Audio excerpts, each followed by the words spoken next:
নতিপুরে Howrah চিকিরা L3 বাস। নতিপুরে ভীমতলায় দেখতে পাচ্ছেন একাধিক বাস এসেছে বাস চলাচলের জন্য। আমরা সরাসরি জানবো যিনি বাস চালক আছেন এবং এই এলাকার মানুষের সঙ্গে যে কি ব্যাপার। প্রিয় দর্শক, বিএন বাংলা টিভির পর্দায় আপনাদের সবাইকে স্বাগতম জানাই।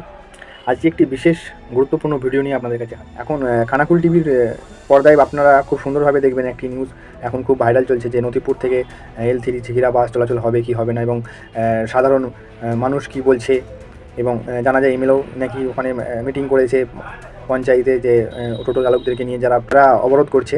তো জানা যায় যে 4টি বাস নাকি চলবে। তো বিস্তারিত কী হয়েছিল সেই নিয়ে আমরা আলোচনা করছি আজকের এই ভিডিওটা। পুরো ভিডিওটা অবশ্যই দেখবেন, কেউ স্কিপ করে যাবেন না। নতিপুর থেকে L3 হাওড়া ঝিকিরা বাস কিছুদিন আগে প্রায় 7খানার মতো হঠাৎ করে বাস একদিন সকালে এসে হাজির হয়, এবং জানা যায় যে ওখান থেকে নাকি 7খানা বাস ছাড়ার কথা ছিল। তো তারপরে কিছু টোটো চালকরা তারা কিন্তু অবরোধ জানায়, তারপরে বিশৃঙ্খলা সৃষ্টি হয় এবং প্রশাসন এসে সব কিছু ঠিক করে দেয়।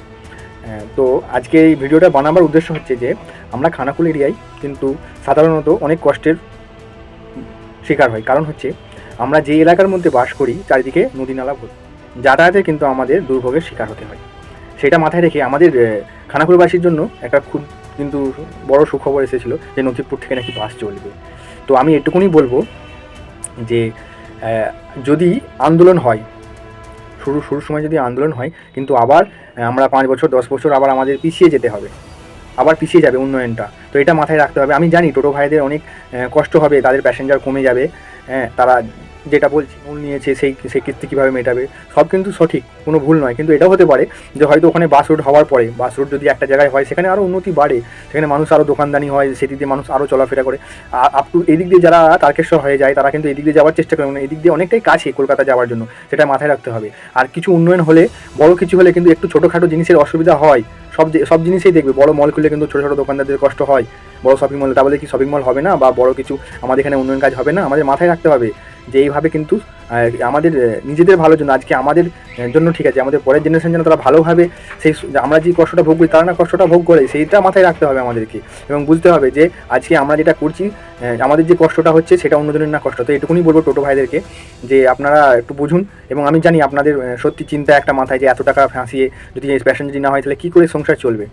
তো হয়তো এর একটা অন্য কোনো বিকল্প রাস্তা বেরোবে, আপনারা সহযোগিতার হাত বাড়ান। আমরা পুরো খানাকুল চত্বরে অনেক গ্রামবাসী কিন্তু চাইছে যে দিন পর কিন্তু এই মুচিঘাটা যে কংক্রিট ব্রিজ নির্মাণ হয়েছে, যদি বাস চলাচল হয় তাহলে কিন্তু আরও যে 2টো ব্রিজ বাকি আছে হয়তো সেটাও কিন্তু কংক্রিটের ব্রিজ নির্মাণ হতে পারে, সেটা আমাদেরকে মাথায় রাখতে হবে।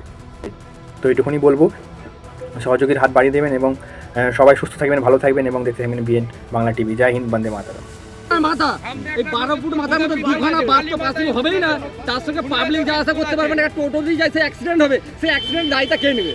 কারো মা যেতে পারে, কারো বাবা যেতে পারে, কারো সন্তান যেতে পারে, তাই তার জন্য দায়ী কে নেবে? না 10টার পর থেকে টোটো পাওয়া যায় না, সন্ধে হলে কোনো টোটোওয়ালা থাকে না, আমাদের খুব অসুবিধা হয়। আমরা চাই বাস ছিল আমাদের ভিডিওর মূল বিষয়। তো যারা ভিডিওবাসী তারা অবশ্যই বেশি বেশি করে শেয়ার করুন এবং সবাইকে আরও জাগ্রত করে তুলতে হবে। আপনারা টোটো চালকের পক্ষে না বাস মালিকের পক্ষে? তো দেখা হচ্ছে পরের ভিডিও।